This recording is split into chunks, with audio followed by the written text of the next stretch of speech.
Hi, everyone. Welcome to the AAAS Brain Briefing on Addiction and Incarceration. I'm Erin Heath, Associate Director of Government Relations at the American Association for the Advancement of Science, or AAAS. AAAS is the world's largest general scientific society, and we're dedicated to the advancement of scientific knowledge for the good of society as a whole. This is the 5th year of this series, which is funded by the Dana Foundation. The Dana Foundation is a philanthropic organization that supports brain research through grants and educates the public about the successes and potential of brain research. We thank them for their support, and I'd like to give a special thanks to Executive VP of Communications, Barbara Rich. Big shout out to my colleague Sean Gallagher, who helped plan this event, and special thanks also to Bethany Spencer, Sarah Spitzeri, and Lydia Caprillion. Finally, thanks go to Congressman Chaka Fattah, who you'll hear from a little bit later. We have 2 fantastic speakers today. I'll turn it over now to Dr. Charles O'Brien, Vice Chair of Psychiatry at the University of Pennsylvania and Director of the Center for Studies in Addiction. You'll find his bio and Dr. Liu's bio in your programs. Thanks. Thank you very much, Erin. And thanks for organizing this and inviting me here. It turns out that we have been in a new phase of the epidemic of drug addiction in the past few years, but then just day before yesterday, there was another big announcement from the CDC about how many Americans are dying of opiate overdoses. And I had planned to talk about that because it's very timely. But I would like to set the stage by telling you a little bit about drug addiction in general. First of all, my potential conflicts of interest are that I have very little other than NIH grants, but I am a consultant to Alkermes, the small drug company that makes one of the treatments we use for addiction, Vivitrol. This is really a very complicated area at Penn. For the medical students, we teach a 25-hour course on addiction because this is one of the most important subjects that any physician could ever face. And it's cause of a lot of other things, that a lot of the reasons that people are in the hospital, that they get cancer and have heart disease and so forth, because of their drug use. So we think all doctors should know about this. Unfortunately, most medical schools in the United States do not have a major course on addiction, and I think this is a very big gap in our medical training. This is the drug categories that we teach the students about, and you can see heroin is a famous one, but then prescription opioids are essentially the same thing, and I'll tell you a lot about that. Then they have stimulants like cocaine, alcohol, and nicotine, which are legal drugs, but are the 2 most important drugs of abuse. Legal. In other words, it's one more evidence that you can't use laws to get rid of this problem because the 2 most important drugs are both legal drugs. And then sedatives, marijuana, anabolic steroids, inhalants, and club drugs. I'm going to focus just on the opioids today, but that's plenty, and that's what's happening right now. The report that just came out of the CDC was that in the United States at present, we are killing more people with opioid overdose than we are on the highways. That's a big turnaround. But, and I'll tell you about how that got to be. But, so all of the mental illnesses start in the brain, but we know more about the biology of addiction than any other illness in the brain. For example, more than we know about depression or schizophrenia and these other drugs, other disorders. And even though we know a lot about it, we have some pretty good treatments, but we don't have enough. The another irony is that even though we know a lot about the neuroscience of addiction, not many pharmaceutical companies are investigating this because they always thought you couldn't earn any money for the stockholders if you found a cure for addiction. And I think that's wrong, but it's changing a little bit because of the Affordable Care Act, because now all insurance policies have to have treatment for substance abuse included if they want to be approved by the ACA. Anyway, what I was just showing you, that slide was that all of these drugs act on the brain, and they act in different ways, but what they all have in common, and this is something that you can take away from this, is that every single drug that people abuse acts on the reward system. This is the system that makes you feel good, say when you get your college degree, or you go skiing and get a great run, or you score a goal, that acts on the reward system. The problem is that drugs have very similar molecules and structures that activate the same receptors and same transmitters in the reward system that a normal thing will do, so that a kid can spend a few dollars on some crack cocaine and get more of a high than a person could get from having a sexual orgasm. So it trains you to take a shortcut and to develop bad habits, but it's an intense pleasure that you get from these drugs. And all of the drugs that we abuse have that in common. And they essentially cause the reward system to be hijacked. We have a lot of new medications. Actually, the NIH has been supporting the development of medications for a long time. One of the greatest things that Vice President Biden did when he was in the Senate was he sponsored the medication development program, which has been very successful in finding new medications. But we need a lot more, and we need to have the pharmaceutical companies working on it.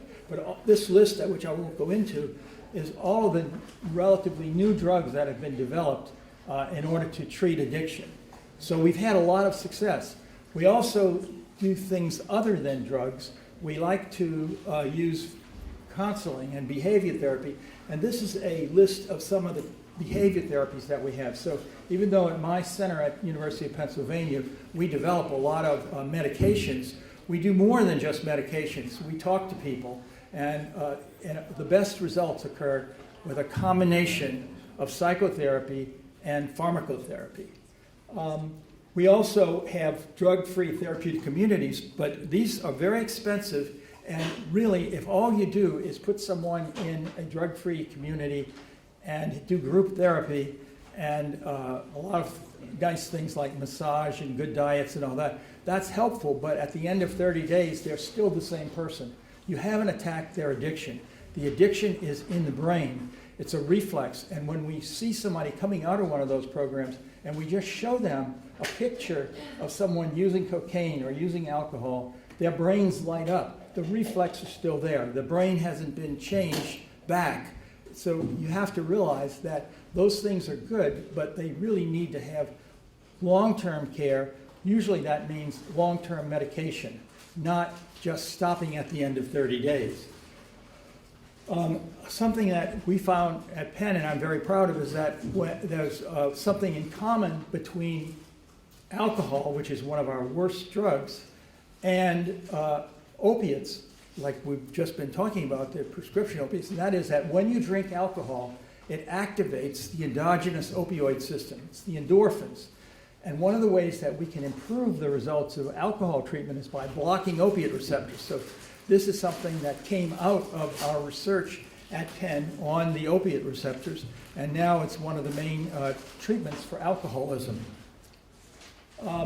So the thing about that I mentioned when I started is that there's been some big tragic news, is that just in the last few days there's been another sharp increase in the number of people, usually young people, dying of opioid overdoses.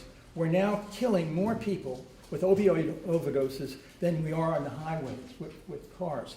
And it happens all over the place. I was going skiing recently, and I rode up the lift with a ski patrolman, and he said, oh yeah, I carry this antidote for opioid overdoses when I find somebody lying on the ski slopes, because a lot of times they've overdosed on heroin, and I can save their life if I give them this medication. It's called Narcan, and it's a wonderful antidote. But the point is, what are people doing, taking these drugs while they're skiing? I mean, it doesn't make any sense, but it's happening. So we know about the opiate receptors. This is where the money that you've put into NIH is paying off. We know a lot about addiction, and we just need to get the discoveries applied to new treatments. But we do know more about addiction than any other mental illness. And this is just a model of what the opiate receptor looks like. But it's the same receptor that you get when you take a pain medication for pain relief. They get those receptors activated, or when you take a shot of heroin, or any opiate will act on those receptors. And we have ways of blocking those receptors, and so we can treat the problem very, very specifically. We also know that there are different ways that the receptors are activated. So we have antagonists, agonists, which partially activate the receptor, and full agonists like morphine or heroin. And this is very important. When a mother is in labor, about to give birth to a baby, very often she's given opioids for pain. But then the opioids pass the placental barrier and affect the child, and the child may actually be born already in opioid overdose. So for many years, we've been using these antagonist medications that block the receptor to save the baby, basically. And it's nothing new. We've been doing it since the 1970s, but it's become very famous recently because we have so many kids out there taking opioid overdoses. The major treatment that we have that's treating the most people for opioid addiction is methadone. And methadone is really good. It's been controversial, but the fact is that no matter how many times you study methadone, it really works. It's a good medication. And this line shows how we teach medical students. When they take heroin, they go up and down, they go in and out of withdrawal and high. But if you put them on methadone, it smooths it out.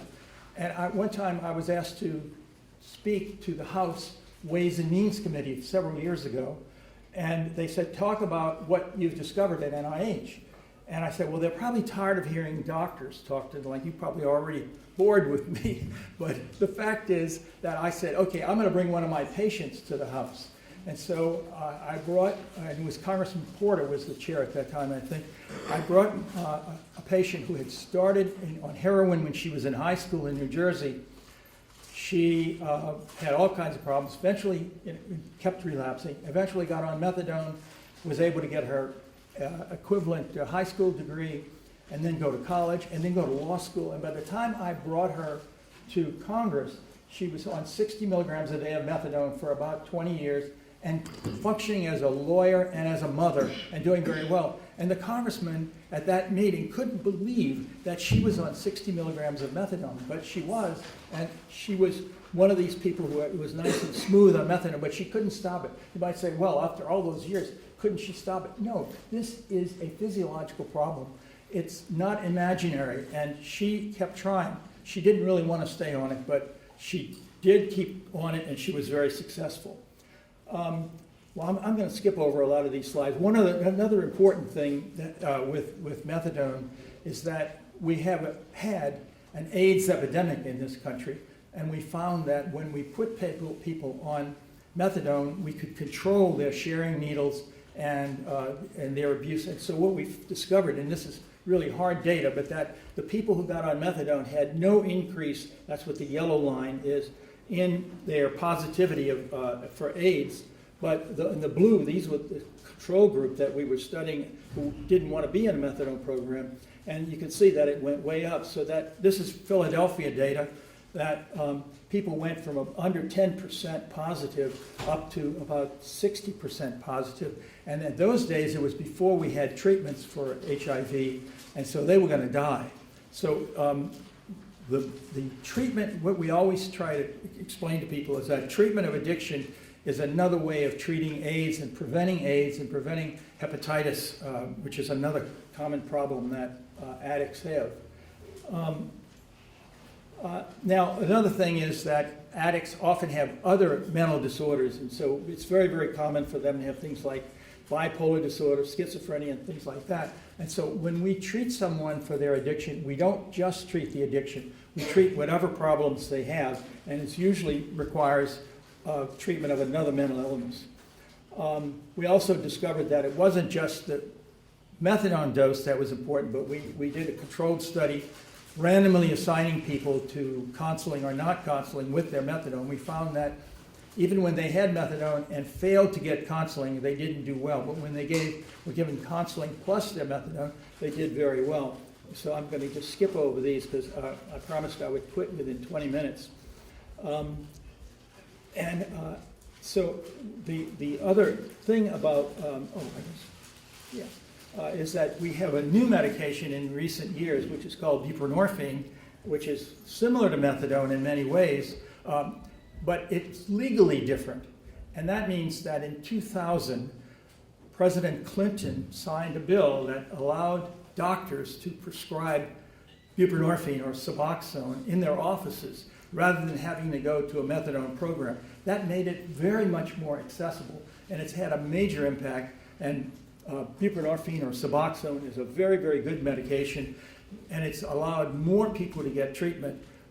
And it's something that the thing about methadone is that it's legally restricted in so many ways that not as many people are helped by it as they could be. Methadone is really a good drug, but it's legally impaired. Now, what's happened in recent years is that these lines show that we were concerned that people weren't being treated for their pain. So we tried to teach doctors to treat pain, and that means very often giving opioids, but they didn't get enough training, and they ended up making the opioids too available.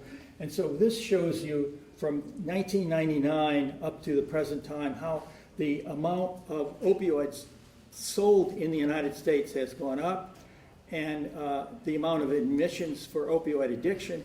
And then this shows overdoses. And what's really happened is that there's been an incredible epidemic of opioid overdoses. And very often it's a very tragic situation where, say, a patient may go to get a wisdom tooth pulled, and the dentist gives them opioids for pain. It's a very painful thing, but it's over in a couple of days. But they give them a month's supply. And they've got then a month's supply in the medicine cabinet, and then the teenage kids just go poking around and find something and say, I'll try this. It's got a doctor's name, and let's see what happens. And they end up getting hooked because it's also a genetic disorder. Some people are exquisitely sensitive to becoming addicted. So just one or two OxyContins is enough to get them hooked. And we find that many, many young people are getting hooked on these prescription opioids, and then they end up they're expensive, and so they end up buying heroin on the street. So we now have more heroin and more pure heroin available, and my city, Philadelphia, has some of the purest in the world, and that's terrible. But that's also the reason that we have so many overdoses. So what can we do? Well, we have the medications that work on these receptors, and the generic name is naloxone. And naloxone is the drug that we use in the delivery room for babies when they're born with a little bit too much opioid. But now we realize that all policemen, first responders, firemen should carry a syringe, and now it's actually, there's a spring loaded, and you can just jam it in someone's thigh. And it will immediately reverse the effects of a heroin overdose. This is really important. This is the best antidote that we have in medicine.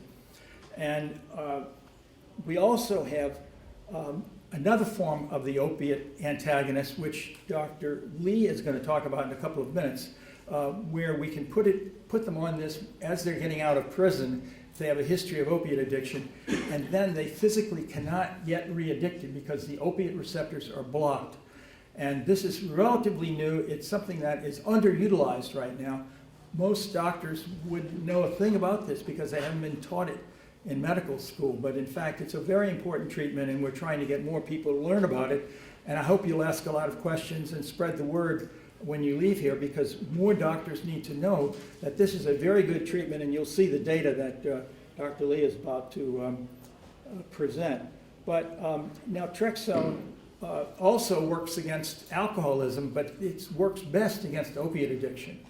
And you'll hear about it, but it's impossible to relapse while you're on naltrexone to opiate addiction. I mean, this is a sure thing. It's really, you can shoot the heroin, but you won't feel it, or feel it very little.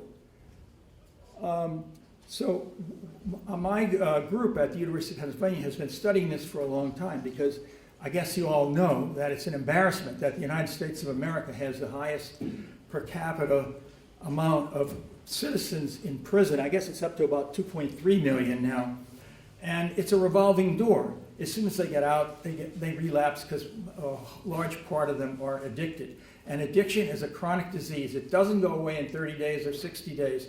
It keeps coming back. And I've had patients coming out of prison in Pennsylvania who, even though they've been off of opiates for in some cases years, as soon as they go back to the area where they had previously used opiates, they get craving, their brains light up, and we know this because we can do brain imaging on them, and they relapse, and then they're committing crimes, and they're back in prison again. So we need to treat them. It doesn't do any good to keep them in prison without treating them, and send them out without treating them. So I could tell you a lot more about this, but I want to save time for your questions and for my colleague, Dr. Lee, who's, you can read about him, but he's at NYU, and he's part of a multi-site study that we've been doing for the past several years, funded by NIH, where we put together a lot of groups in pretty much the eastern part of the United States, and to study people who have a history of heroin addiction, of getting out of prison, trying them on this medication that blocks opiate receptors.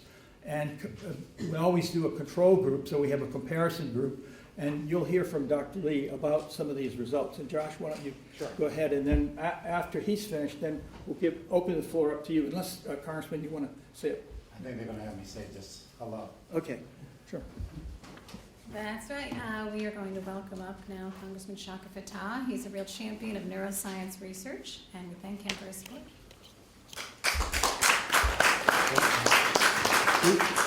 It's one of the great opportunities here in the Congress. We've been co-hosting with AAAS these briefings, and this is extraordinary. We need to get a bigger room because, but there's a lot going on. There's a lot to learn. I want to thank Dr. O'Brien, who's from the University of Pennsylvania, and Dr. Lee for this topic is obviously of considerable interest in our country. And 4 years ago, when I launched this neuroscience initiative, the first national association that endorsed it was the National Association of Addiction Judges. These are criminal judges across the country that are recognized as the National Institutes of Justice have showed through empirical science that a large part of our incarceration problem in the country is directly related to addiction. This is not a big surprise. And you now can see that as a neurological challenge, it's something that we can meet with appropriate therapies. And so it's an important opportunity to have it discussed. And I want to thank AAAS for helping to create this and this opportunity, because we need to be looking at solutions. And as an appropriator for NIH, I'm on the NIH subcommittee, this work continues looking at addiction, whether it's tobacco, alcohol, but the chairman of our committee, he's on the other team, but he's a good guy, Congressman Rogers. This addiction issue is number one. Kentucky, his state, has the highest number of deaths in our country from these overdoses, but this is happening across the country. I don't know if any of you saw NBC News the other night, where they featured a young woman who was a heroin addict and walking through the challenges that I think you just heard a little bit about how people get wrapped up into this. But there's work for us to do, and this is an area somewhat different from other areas of neurological diseases and challenges, dementia and epilepsy, where real progress and real therapies actually exist. And we need to communicate what can be done right now at the point of difficulty, both to save lives and to improve life chances. So I'm gonna let you get back to it. Dr. Lee, you're up.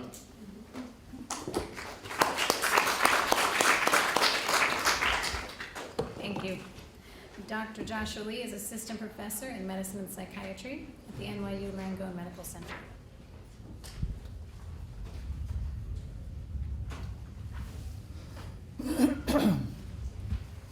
All right, thanks so much.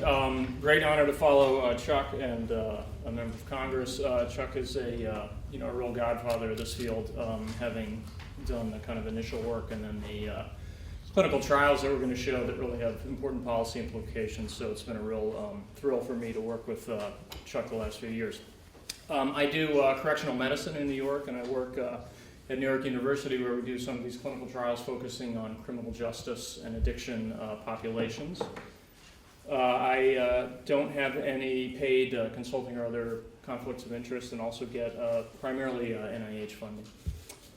So, it's a fascinating time with addiction and ACA and criminal justice reform. Maybe people are working on that independent of kind of addiction as the hook this summer or in your careers. But, suddenly there's kind of a watershed of people on the right and the left thinking that it's no longer tolerable or kind of budgetarily responsible to keep building prisons, locking people up, et cetera. And then we have real, momentum now with more treatment.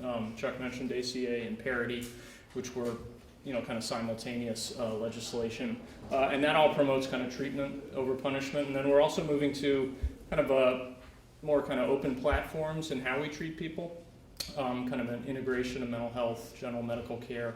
You might call that the primary medical home, or ACOs if you're doing health policy. Those have a big stake in this because addicts, if untreated, are very expensive, either to the criminal justice system or to the health system. And so there's a lot of motivation for everybody to kind of take it seriously. And then happily, as Chuck was saying, we have great treatments, particularly for opiate addiction, that are exquisitely effective compared to tobacco, alcohol, cocaine, or stimulant stuff. So opiates is a great model not only for understanding addiction. It's a pretty simple kind of brain model, I'd say, compared to other substances. And then the treatment based on the same model of neuroscience works very well.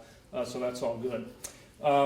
Criminal justice, of course, is not designed to focus on and treat a public health problem. And our whole policy agenda is that addiction is a brain disease. It's a health problem. The response, therefore, is about kind of healthcare and prevention, and it's not about locking people up. So it's not surprising that you don't get great outcomes when you approach addiction as a criminal problem through incarceration, through other kind of community supervision that may or may not involve treatment. Increasingly it does, but historically it does not. And then you just get recidivism,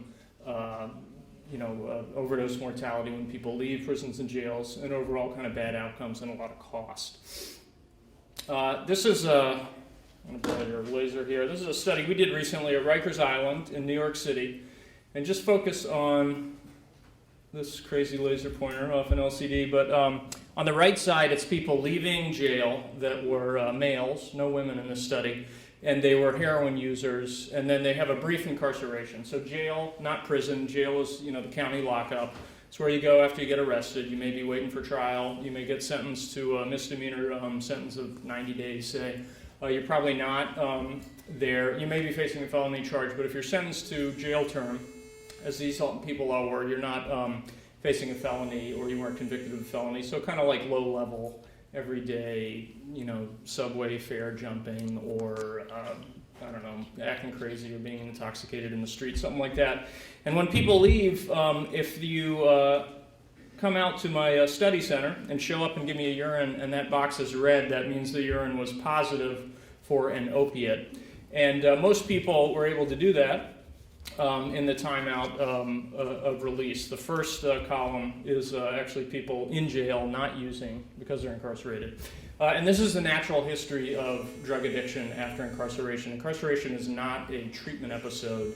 We don't expect heroin users who didn't want to be arrested and weren't signing up for treatment at the time of arrest to then suddenly, just because they were in jail for 30 days, have a different outcome or different lifestyle when they leave jail.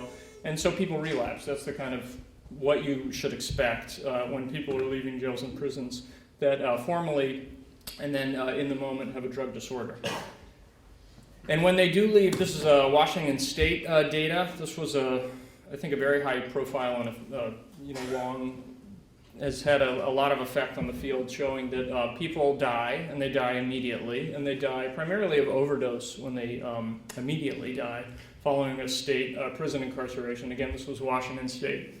And then what else do? They get shot. They die of liver disease, car accidents, suicide. cardiovascular disease, and trauma, all of which are either directly caused by addiction or related to addiction, like cardiovascular disease or cancer or suicide. Most people that commit suicide are actually intoxicated at the time of the event. So leave jail, leave prison, your rate of mortality compared to age-matched controls is astoundingly high. It's a huge risk factor for overdoses. And the reason is people are no longer using, for the most part, when they're incarcerated, but they still want to use, so they get out, and that's the thing to do. They have a party, and then they can't handle it. They can't handle the former level of use of alcohol, cocaine, and heroin that they then suddenly have on board, and that's how we get overdoses. Remember, another teaching point today, these rates of fatal overdose that Chuck was mentioning are primarily polypharmacy, so it's rare that you have just heroin when you do the tox, the report of the autopsy, say. You'll usually find that it's a mix of alcohol, cannabis, cocaine, opiates, and often benzodiazepines, which are primarily Xanax when people are using them in the street. And that's another theme of this kind of current epidemic, that it's usually opiates plus another sedating or stimulant drug that leads to the overdose. So back to methadone. The criminal justice system has, for the most part, ignored, not tolerated, been unwilling to kind of consider methadone as a prison or jail-based intervention. And then when people are in community supervision and they go see their parole officer, they're very unlikely to have methadone or recommended treatment. And that's despite the very strong decades amount of research showing that methadone is very effective and should be offered to more people. This was a high-quality study, also NIH supported. It was done in Maryland state prisons by colleagues of ours at Friends Research Institute. And it shows that people that were offered methadone in the kind of light blue column did better overall when they left. More of them got into community treatment, so a higher bar is better. And this is compared to people that were just kind of referred, like, hey, you should think about methadone, here's a piece of paper that has information, or were actually lined up with an appointment but not started on methadone before they left, versus the full treatment arm, which was started on methadone prior to release from Maryland state prisons. And then they had less opiates positive, and this is a year later, and less urines positive for cocaine. So not all outcomes were purely great. There still was some opiate use in the treatment arm, as well as a little higher rate of cocaine use, and yet that was much better than the status quo, which is kind of just, hey, yeah, you should think about getting treatment, but not really actively promoting it, or a kind of intermediate condition. So methadone, good. This was another big paper that just came out from Rhode Island showing that people already on methadone in the community should be continued on methadone when they're incarcerated. This is maybe a slightly secondary issue, but it's a big problem in methadone patients. If they are still kind of crime involved and get arrested, they're often withdrawn from their treatment while incarcerated, which makes absolutely no sense if you think of a kind of chronic disease or chronic mental health model. We don't do that with any other medications, including HIV or antipsychotics, for instance, but it's okay, kind of in the jail and prison industry, to not continue people on this otherwise life-saving medication. And this is a study that came out just in the last few weeks in Lancet showing that, or I'm sorry, BMJ, I believe, Lancet, and showing that it was dramatically better just to keep people on their medication. It's kind of a no-brainer, and yet we're still doing these kind of studies to kind of prove to the treatment community and the criminal justice system that these are policies, worth considering. So methadone has all these great things. It's a wonder drug, if you will, and it's essentially cost nothing. It's the drug manufacturing cost of methadone approaches zero, and yet a lot of people don't want it that have the problem, opiate addiction. A lot of providers aren't that psyched about it. If you talk to other doctors and treatment professionals, and back to the criminal justice system not being too pleased about it. As Chuck was mentioning, it's tough because methadone is restricted to methadone clinics. Federally licensed, regulated clinics, there's only a few in your town or county. In some parts of the country, there are none. It's very, very hard to get a license and kind of expand methadone treatment with the same clinical model. And it's directly observed therapy. People have to go to methadone every day for the most part and get their medicine. Particularly when they start medication. We don't do that with any other controlled substance. or treatment for mental health disorders or other addictions, but this is how we designed methadone kind of back in the 50s and 60s, and it's the clinic system, kind of a legacy system that we have today. So what would people actually do if you had an opiate disorder? Anyone in this or someone with a family member here, and it affects so many of us now and so many kind of families, and really doesn't discriminate anymore between black, white, male, female, or what part of the country you're from, because you can get into this problem either from prescription opiates or heroin. And you would probably get buprenorphine. That's now the kind of #1 drug treatment for opiate addictions. Buprenorphine products include Suboxone. That's where it's combined with naloxone, which is to promote it not being injected or otherwise diverted and used non-medically.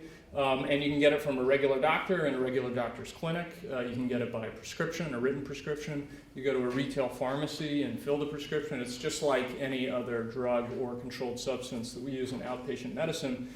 And it's meant that any doctor that does a little course, about a 4 to 8 hour training, a family doc in Montana, a inner city doc in New York, whatever, can be a opiate treatment provider. And that's a real new model, and it's been, I think, extremely successful, and it's driven much higher numbers of people in treatment in general. And that's good, and that comes on top of years of NIH science to bring this kind of drug along.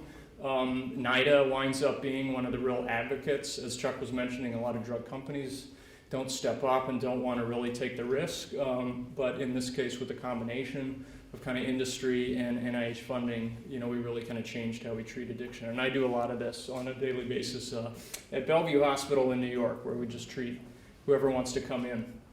We also treat people leaving jail with buprenorphine. These are studies we did that showed if we put you on buprenorphine, in this case a Suboxone product, and you leave jail, you come see me in primary care at Bellevue Hospital, you do the exact same. You probably can't read this, but that's comparing people that came from jail compared to whoever else walked into my clinic. All opiate addicts, so not a ton of high-functioning professionals, a lot of people that are struggling, opiate addicted. This is New York. It's mostly heroin. But it didn't matter if I got you from the treatment facility and you referred to me, or you kind of got off the couch that week and decided to come into treatment, or you came from jail. You would imagine that's the worst kind of place to come from, and you'd have the worst odds of success, but it didn't matter. You had the same odds of success. So we like this treatment model for people leaving jails and prisons that are interested in buprenorphine.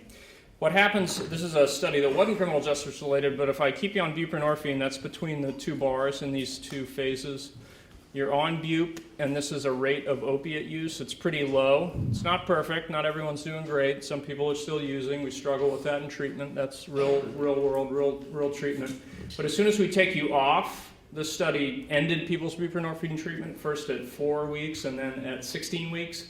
People go right back to using opiates. It's very hard to, in a short period of time, kind of detox or get people off opiates and expect them to stay off it.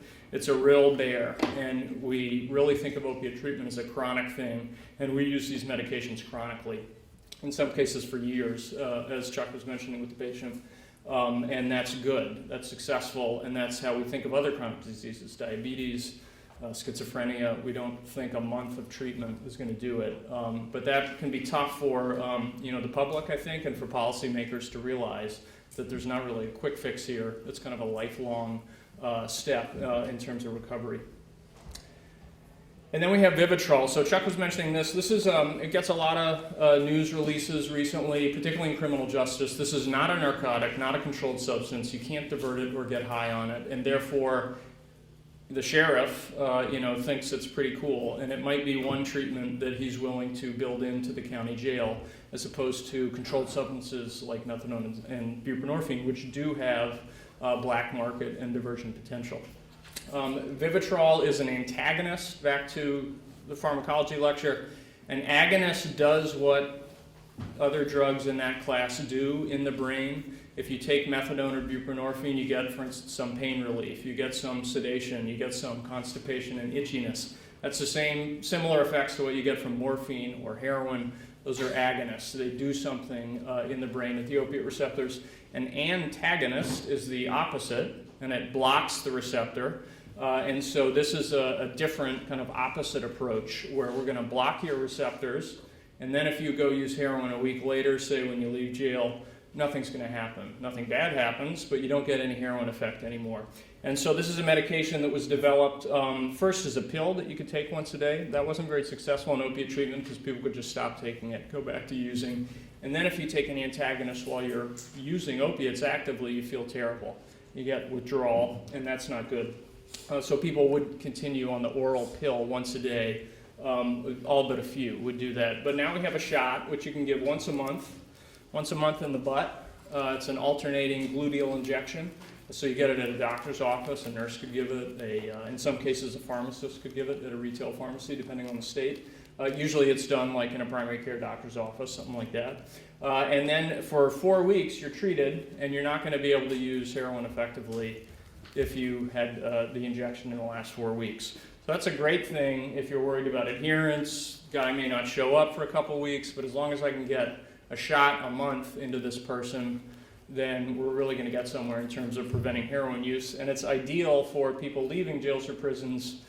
Your life's chaotic. You may or may not have an apartment anymore. I don't know if your girlfriend's going to want to talk to you again, but let's give it a shot, and then you can leave jail and just try and get back to us in the next few weeks and continue it, and it just gives you kind of space to clear your mind, not go back to using, not die of an overdose death, and so on and so forth. This is the study Chuck was mentioning. At 5 sites, Baltimore, 2 in New York, Philly, and Providence, we gave to people on parole probation, so not leaving jail or prison, but they had already been incarcerated. Now they're in the community. They can walk into a medical center, but they were criminal justice involved, primarily parole and probationers.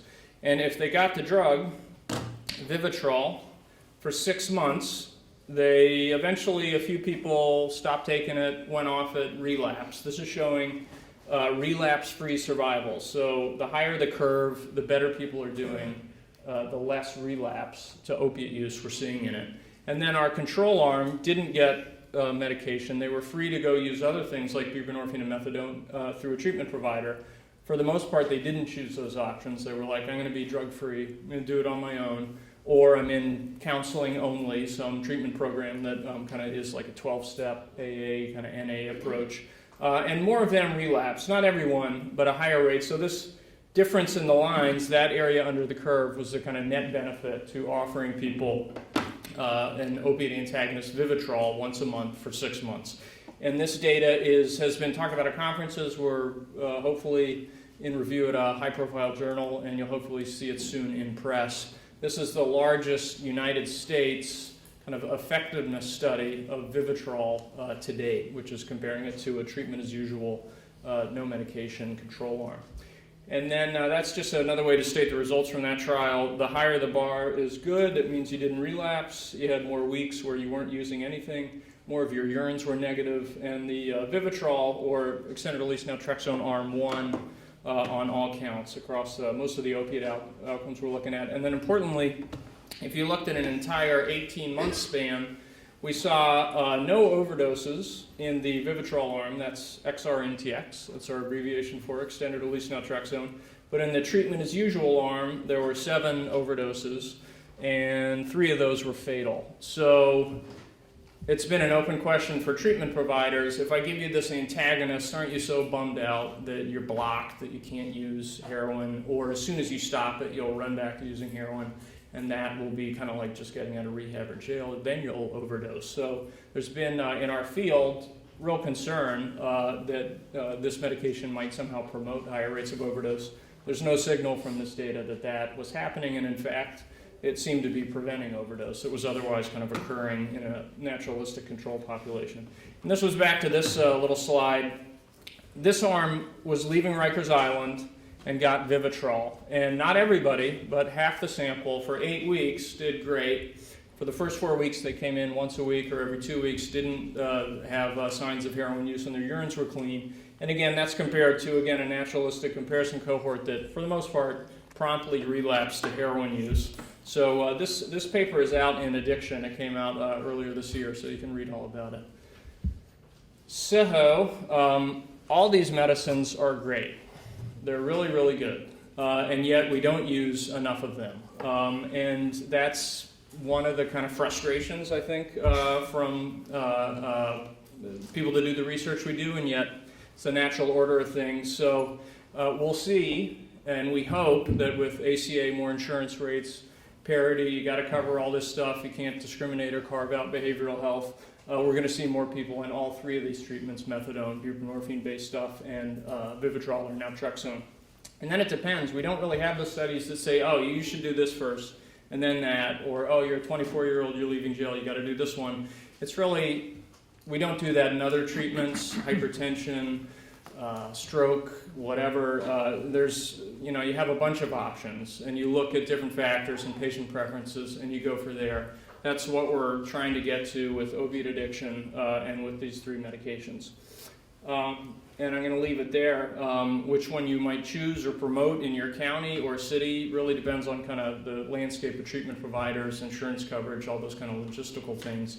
But these are all three great options. And this was a key recommendation in the CDC report that came out, 2 days ago, showing this huge rate of heroin use, an increasing rate of heroin use. And this is the basic response. Well, treat it, and this is how we treat it. And that's it. Thank you.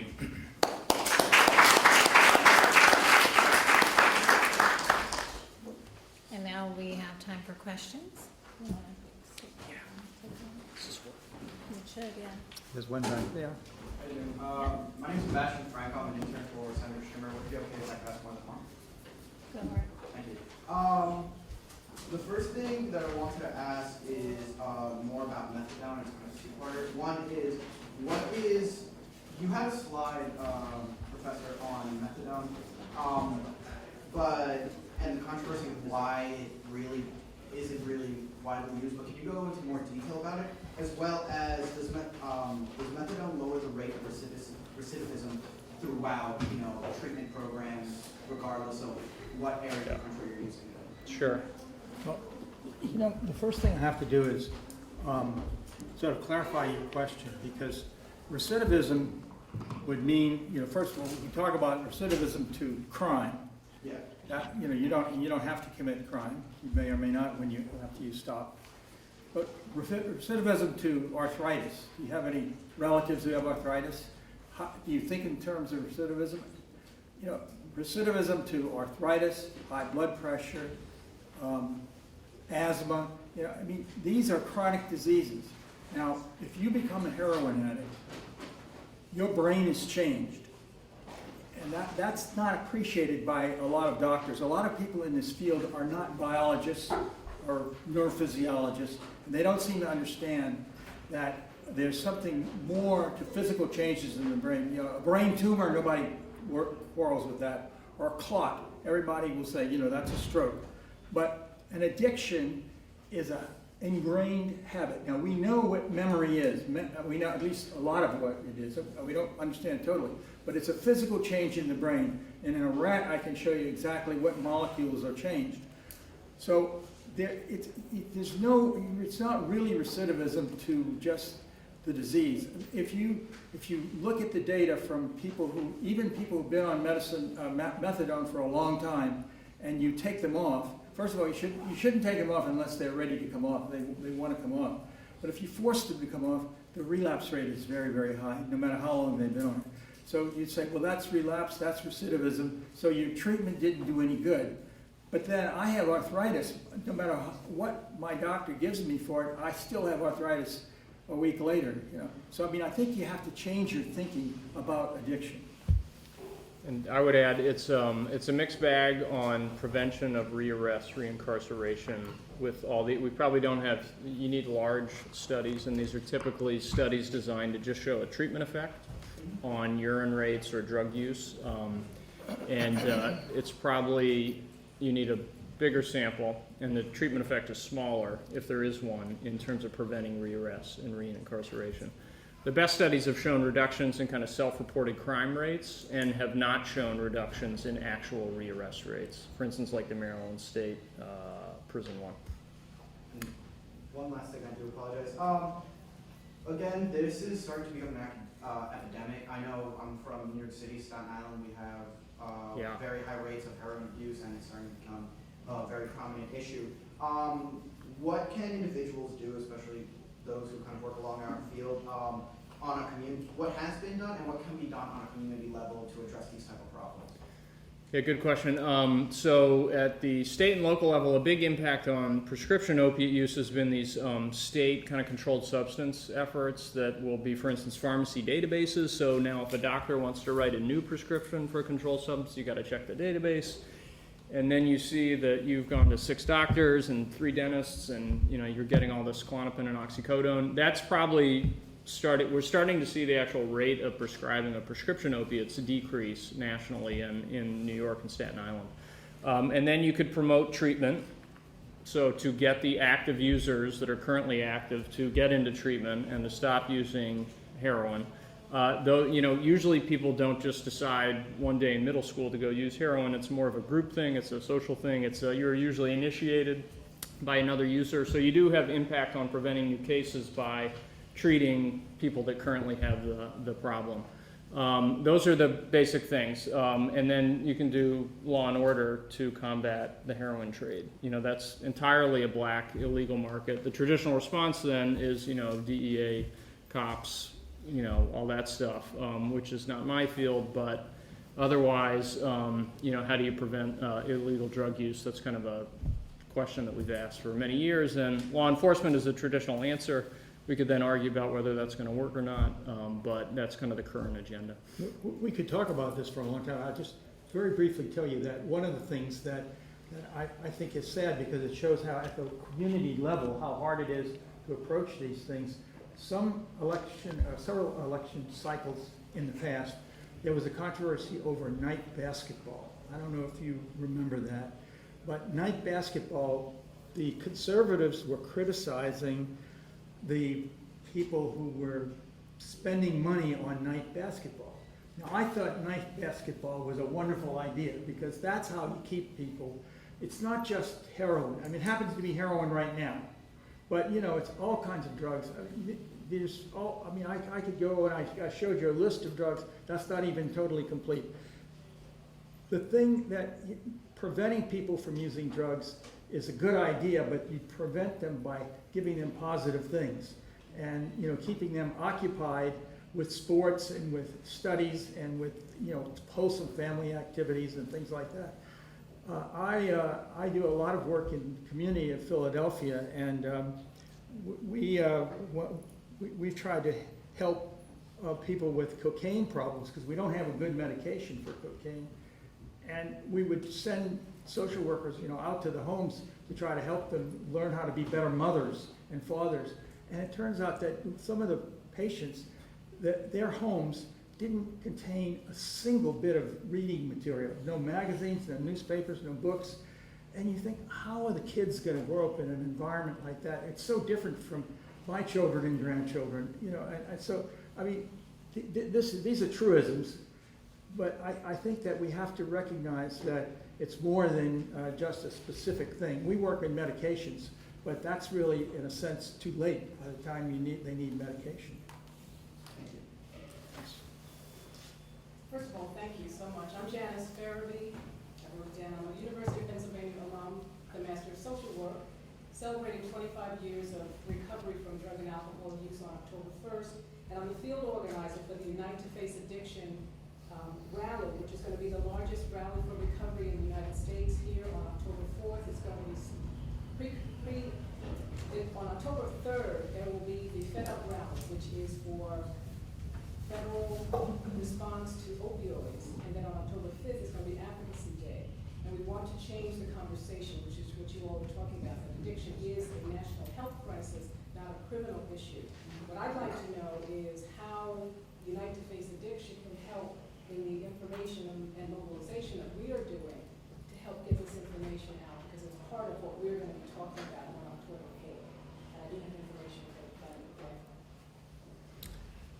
Yeah, I mean, I think it's still a undertold story, the effectiveness of these medications, and it's slowly getting into policy. For instance, ONDCP under Botticelli has made these treatments mandatory in linked to federal drug court funding.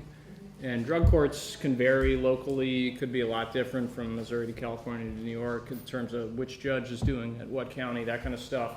And those were traditionally, up until very recently, kind of hostile to these same medications. But now, you kind of have to consider them if you're going to take federal drug court funding. So the more we, I think promote those kind of policies, the better. So that's one example. I recently attended a lecture where the chief scientist from the National Institute of Drug Abuse talked about studies that were successful in Italy with the transcranial magnetic stimulation, and I believe there's some studies at Columbia. So what is your perception, and why don't we do more of those? That's something that's very, very new. As far as I know, I don't consider myself an expert on that, but I know that there's some evidence that, we've used for many, many years, dating back to the 1930s, electroconvulsive therapy for depression. So ECT, it sounds horrible, but it does work on a short-term basis for depression. And so there is now a magnetic form of stimulation which also can treat depression. It's very similar, but with less of a memory impairment from electrical convulsions. And then just recently that's been tried to try to reduce craving. So it's very new. It's not ready for general use, but I think it's very much worth studying.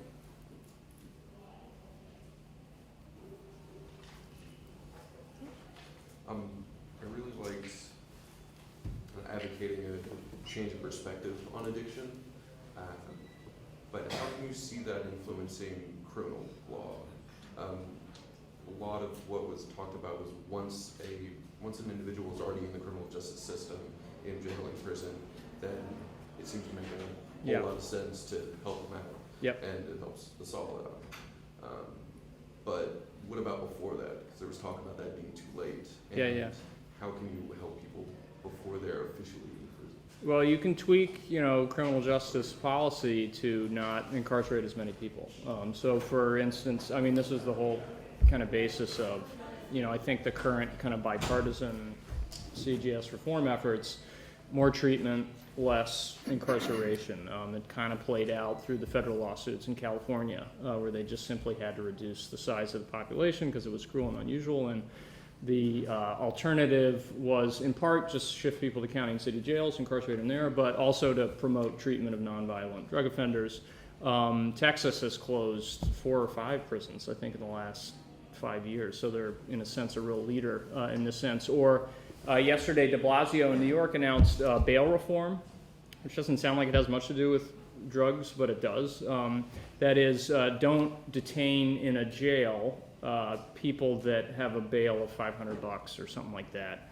They don't have $500. Their sister isn't going to show up and bail them out with $500, so they're going to sit there. And these are kind of some of the cases that, for instance, came into the studies I was showing, and just kind of take up space while their trial date rolls around. And usually they're released at the time of trial. So a lot of what jails are doing is just incarcerating kind of poor people prior to trial, which is a waste of money. And probably, it's a lot to be worked out in New York City, but, the alternative is then to somehow use that same arrest to promote or mandate some kind of treatment that they otherwise weren't going to get. So, those are examples where you really start to see real changes in what prosecutors, cops, and corrections officers are doing and how we use those funds in favor of more kind of evidence-based treatment. So you said a new concept. So one of the things that I've done over the past few years, I've had a lot of meetings. I've been in a number of National Academy and IOM committees with philosophers and ethicists, and because I think that's what you were getting at, what about taking a new approach. And one of the issues is that we know so much about how people get drug effects and how we can do some molecular magic to stop people from getting re-addicted. So why not instead of throwing people in jail and punishing them, offer them the chance that, okay, you have been now pleading guilty to these crimes for which you could get, say, 3 years in prison. Instead of taking those 3 years in prison, if you agree to take this medication, which I can give you an injection once a month, and it'll block your receptors so you can't get high, you won't be addicted to it. You could stop it, but if you stop it, then you'll have to go to prison to finish out your term. Some people don't like that idea because that sounds coercive, but if you think about it, it's not like, doing this to sex offenders to take away their sex drive. I mean, that's a very, they always think about that when we discuss these ideas, but in fact, it's different.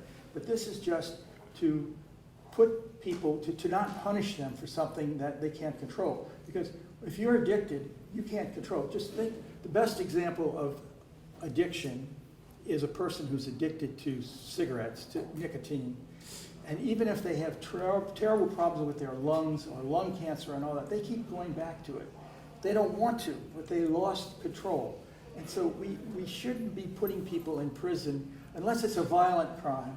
If it's a nonviolent crime, I think that we could use some of the advances in molecular biology to give them this option, if they want it, if they'll accept it, to take something which will keep them from relapsing. And I don't know how you all feel about this. I mean, it's a controversial topic. I've had a lot of debates about this, but I think you ought to at least consider it because addiction is, I mean, when you see somebody who's had their larynx taken out because of throat cancer, and they still are trying to smoke through the hole in their throat there. I mean, it's just horrible, but it's because that's what an addiction is. It makes you do things that are obviously not good for you. Yeah. Do you see alternatives to keeping these controlled substances illegal? Because there's still a whole host of issues, stigma and so on and so forth. Yeah. Is there a way to enter that into treatment or provide treatment or however it is that we can help or government can help without deeming them criminals for the rest of their lives? Yeah. Well, I think, the best example of that is cannabis, where we're seeing everything kind of change in front of our eyes. It's probably not that harmful if you just total up the population risk, and yet it's created a lot of burden criminal justice-wise over the last, century. And maybe we can just, state to state, no longer consider it illegal, and a lot of states now, if they don't have med marijuana or legal marijuana, they've kind of decriminalized it, like Massachusetts. So you could do that. It's hard to see that happening with heroin. And then the other stuff we're talking about is already legal, so prescription opiates, prescription benzodiazepines, alcohol, and cigarettes will the legal question or status of the actual chemical won't affect probably the amount of people that have the problem, if you just think of cigarettes and alcohol. So we can, like we were saying with prescription opiates, you can do a lot to try and restrict the supply, the number of prescriptions that go out. There's not a lot of hijacking of trucks on their way to Walgreens or thefts from the factory, so it really is generated by legitimate prescriptions. And you can address that through kind of provider education and kind of regulatory frameworks. But when you get to heroin, which the report again was showing kind of skyrocketing in the U.S. across a lot of demographics that have never used it before, then you're back to an illegal drug market, and how do you control that? Not my area, but you probably aren't going to legalize those types of substances anytime soon in the U.S. So then you're dealing with kind of prevention, make the schools better, better parenting, teach kids to read, and then you're dealing with treatment, which is what we've talked about today. And last question. James Johnson from Representative Sean Patrick's office. What kind of effects could drugs like methadone have on juveniles and adolescents, and are the rates for relapse the same for adolescents and juveniles as they are for adults? Mm-hmm. Do you want to talk about that? Just addiction is a learned behavior. So think about playing the piano or tennis or whatever. If you start it young, you really learn it well, and you probably won't forget it for a long time. So when people who are, like the worst again is smoking. So many kids start smoking when they're 12 or 14 years old. It's really hard to treat those people even when they really want to stop. If they start after 21, and that also applies for heavy drinking, you know, all the drugs that people become addicted to, the brains of a young person are always more ready for learning new behavior, and whether that's addiction or tennis. So I think you also seem to be getting at whether or not it's okay to use these medications in adolescence. And that's another issue too, because another thing that's going on during adolescence is that your endocrine system is developing. And, you know, and so it's possible, like for example, one of the reasons we use naltrexone very cautiously in people who are adolescents, we'd rather not use it until they get older, it's because the opiate receptors are involved in hormones and endocrine, you know, and they're having all sorts of switching on, switching off. You know, the human body is very complex, and we are at different stages, you know, but the most churning, you know, active stage is pretty much adolescence. And so any medication that you give during adolescence, you wish you didn't have to. On the other hand, opiates, methadone, as well as heroin, they do, for example, when we see women patients on heroin, what heroin does is it totally stops their periods. And, you know, they stop having menstrual periods or have very irregular periods. They can still get pregnant. And then, of course, the baby comes out dependent on opiate too. I mean, you know, so your question, getting into young people, that adds several new layers of complexity. I would add, there have been some studies, these are all, you have to use it off-label in adolescents because they're only labeled, and this is how all kind of drugs work through the FDA, they're mostly labeled for adults, including all the ones we've talked about. Methadone usually is restricted to 18 or older, so it's a real kind of like by the book, you can't treat teenagers. But we do have studies of naltrexone and buprenorphine in adolescents, young adults, and they seem to work about as well as you would expect in men, or rather in older individuals.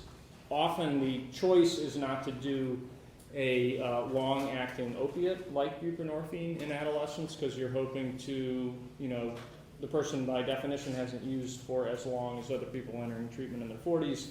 You don't want to commit them to the next 20 years on buprenorphine, which is how it might work if you're getting into treatment at age 40. And you'll often try a kind of detox counseling approach that then doesn't work very well. Young adults and adolescents are really tough to treat. It really says something about kind of risk factors and vulnerability that they developed that problem so young in the first place. So it's a tough patient population, but that's where like extended release naltrexone is really nice because it's not committing them to staying on an opiate, and yet it's a kind of, you know, a bit of a handcuff chemically that is not going to let them use for the next 4 weeks, and then you're trying to keep it on them, you know, for 6 months, for 12 months, for 18 months. We don't really know what the magic number is, but that would be one such approach for adolescents. Let's thank our speakers.